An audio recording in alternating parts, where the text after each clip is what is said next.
Masih dari arena Rakernas PDIP keempat yang mengangkat tema kedaulatan pangan untuk kesejahteraan rakyat. Dan masih bersama saya, Sekjen PDIP, Mas Hasto Kristianto. Mas, berbicara soal tema yang diangkat, apakah ini bisa dikatakan sebagai sebuah strategi begitu mengangkat tema kedaulatan pangan yang nantinya ke depannya akan dijadikan sebagai bahan dalam tanda kutip materi kampanye ke depan gitu? Ini adalah komitmen yang berangkat dari problematika rakyat, karena tadi Presiden Jokowi menyampaikan masalah harga beras yang naik, bagaimana pertarungan geopolitik menjadikan banyak negara yang kesulitan terkait dengan masalah pangan. Dan kemudian PDI Perjuangan menjawab dengan 8 kebijakan pokok kedaulatan pangan yang sentralnya adalah petani, nelayan, dan apa yang bisa kita lakukan sekiranya pendekatannya hulu hilir, kita bisa berdikari di bidang pangan. Dan ini menjadi lambang supremasi kita, kepemimpinan kita bagi dunia ke depan, karena kita negara yang begitu dikaruniai dengan diversifikasi pangan yang luar biasa, belum lautnya, dan itu sehat. Bayangkan sekarang konsumsi kita 96 kg beras per tahun, tingkat kecerdasan kita, IQ anak-anak kita relatif rendah dari negara lain.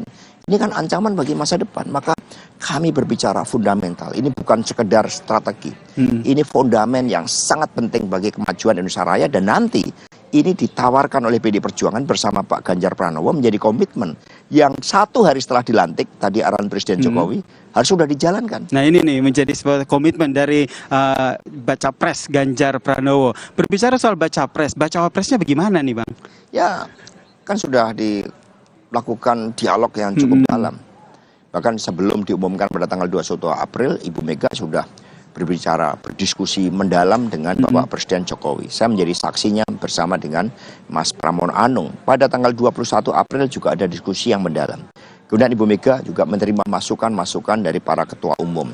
Jadi mula-mula nama yang muncul itu kan ada kan, mula-mula ada Pak Ridwan Kamil, ada Pak Sandiaga Uno, ada Pak Erick Thohir, kemudian Pak Andika Perkasa, ada Pak Mahfud MD, yang tadi ada hadir Pak juga Basuki, ada Tuan Guru Bajang. Ini kan nama-nama yang muncul pada awalnya, yang kemudian dikerucutkan, kita lihat bagaimana respon dari rakyat, bagaimana respon dari partai sendiri, dari tokoh-tokoh masyarakat. Kita lihat aspek elektoralnya, tapi yang penting adalah komitmennya bagi masa depan, kesesuaian ditunggal dengan Pak Ganjar Pranowo. Selain ini sudah ditemukan belum? Nama udah mengerucut. Nanti momentumnya dari Ibu Megawati Soekarno Putri untuk diumumkan pada ya kalkulasi waktu yang tepat, resultante dari berbagai aspek. Ini kalau berbicara soal mengerucut nih Mas Hasto, kalau mengerucut kan bisa menjadi 3 jadi 2 begitu. Ini mengerucut menjadi berapa nama? Nah, atau sudah Mbak Puan nama? Menyampaikan sudah mengerucut menjadi 5 nama. Ya dari 5 berarti udah jauh lebih kecil daripada 5 nama itu. 1 nama.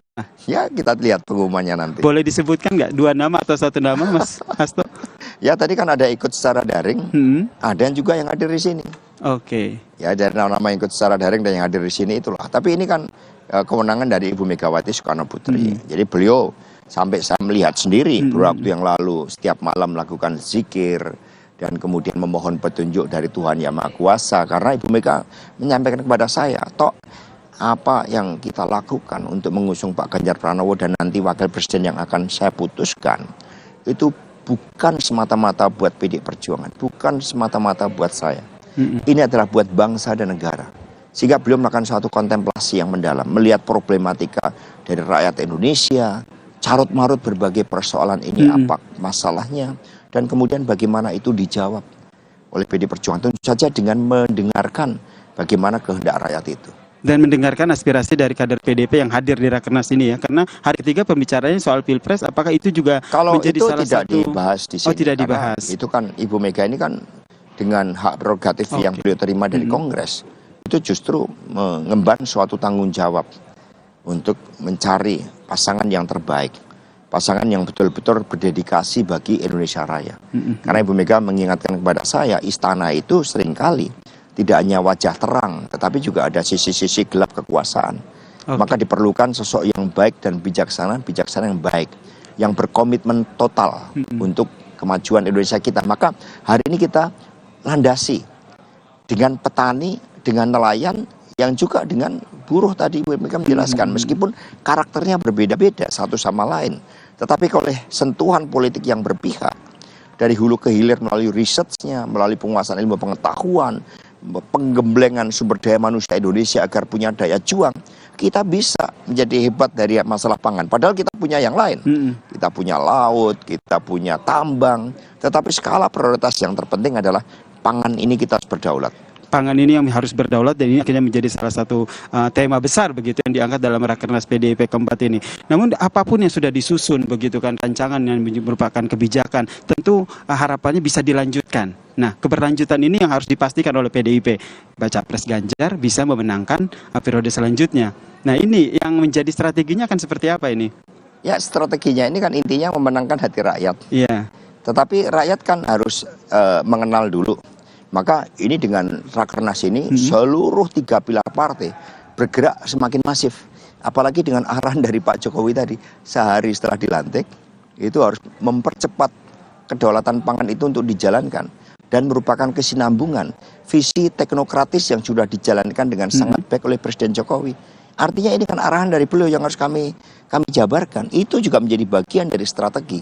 Bahwa kami bukan strategi yang asal-asalan lalu mengatakan memberikan makan gratis.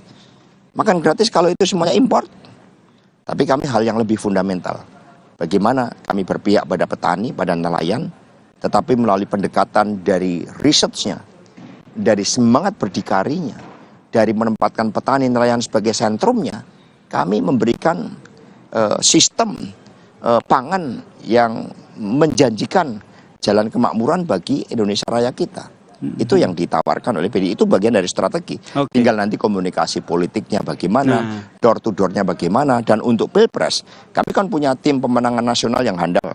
Ada Pak Arsyad Rashid, ada Pak Andika Perkasa, ada Pak Gatot Edi Pramono, Tuan Guru Bajang, Beni Ramdhani, Pak Ahmad Basarah, dan kemudian Mas Prananda, Mbak Puan Maharani, itu hampir setiap hari. Iya, jadi mesinnya itu sudah siap, tinggal menambahkan beberapa hal yang belum lengkap, termasuk tinggal di daerah-daerah. Gitu ya. Karena hari ini kami keluarkan instruksi kepada partai politik pengusung Pak Ganjar agar pembentukan tim pemenangan di daerah itu segera dilakukan. Nah, ketika syarat-syarat secara struktural ini sudah dipenuhi, visi misi sudah selesai, dan kemudian strategi komunikasinya itu sudah selesai, relawannya masing-masing sudah sangat jelas segmennya, maka disitulah momentum yang tepat untuk mengumumkan siapa yang akan mendampingi Pak Ganjar. Oke, momentum yang tepat. Dan lagi-lagi balik lagi ini tergantung dari keputusan dari Ketum PDIP Megawati Soekarno Putri, Ibu Mega ya. Karena aspek resultantenya kan tidak hanya Bu Mega. Misalnya terhadap tim pemenangan itu kan berada di Pak Arsyad. Kemudian kalau bagaimana partai-partai menyiapkan pembentukan tim pemenangan daerah, berarti kan kita melibatkan P3, Perindo, dan Hanura. Itu resultantenya. Kemudian juga melihat momentum politiknya.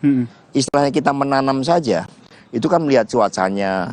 Jangan sampai pas kita menanam padi, kemudian musim kering berkepanjangan.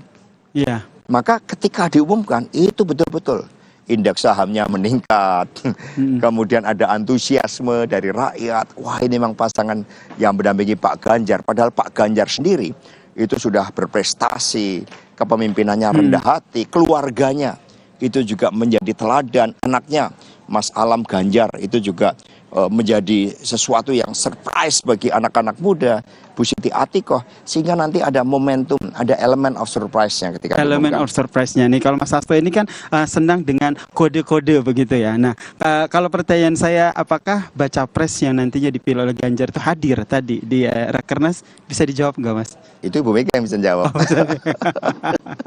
Oke, terakhir nih Mas Hasto, terkait dengan perbincangan kita soal ini, meyakinkan masyarakat bahwa kedaulatan pangan itu bisa tercapai, tentu bukan hal yang mudah. Tapi setidaknya dari Rakernas PDIP keempat ini yang mengangkat soal kedaulatan pangan, apa yang ingin disampaikan kepada masyarakat sehingga ketika berbicara soal kedaulatan pangan, mereka punya harapan, walaupun sedikit ya, terkait dengan tercapainya kedaulatan pangan di Indonesia. Ya, karena selama ini cara pandang yang salah bahwa sektor pertanian itu sepertinya bersentuhan dengan kemiskinan, bersentuhan dengan lumpur, dengan matahari yang begitu terik. Padahal sektor pangan itu kehidupan. Bahkan Ibu Mega tadi mengatakan para peneliti yang bergerak di bidang pangan untuk on farm off farmnya, untuk pengolahan pangan, itu menjadi pahlawan masa depan. Tadi saya menemukan ada penelitian tentang alpukat misalnya, itu bisa mengurangi ketergantungan pangan kita. Kemudian ada itik, kemudian ayam yang genetikanya itu berasal dari dalam negeri sendiri. Sehingga ini mampu mengurangi belanja yang menguras devisa kita keluar. Tapi selama ini sering kita kurang percaya diri. Padahal Pak Jokowi sudah berulang kali membangkitkan rasa percaya diri itu. Kalau Bung Karno meletakkan landasan falsafah pembebasan kemerdekaan Indonesia itu pada petani, pada nelayan, dan kemudian juga pada buruh kaum miskin. Kemudian Bu Mega menyelesaikan krisis, Pak Jokowi menyebarkan secara teknokratis. Pak Ganjar mempercepat dengan teknologi, dengan pertanian plus tadi. Baik. Hasto Kristianto, Sekjen PD Perjuangan. Terima kasih telah berbagi informasi terkait dengan jalannya Rakernas keempat PD Perjuangan yang mengangkat tema kedaulatan pangan untuk kesejahteraan rakyat. Dan usai jeda, program Sapi Indonesia Malam masih akan berlanjut dengan sejumlah informasi menarik lainnya bersama rekan Friska Clarissa. Di antaranya terkait dengan Istana Berbatik.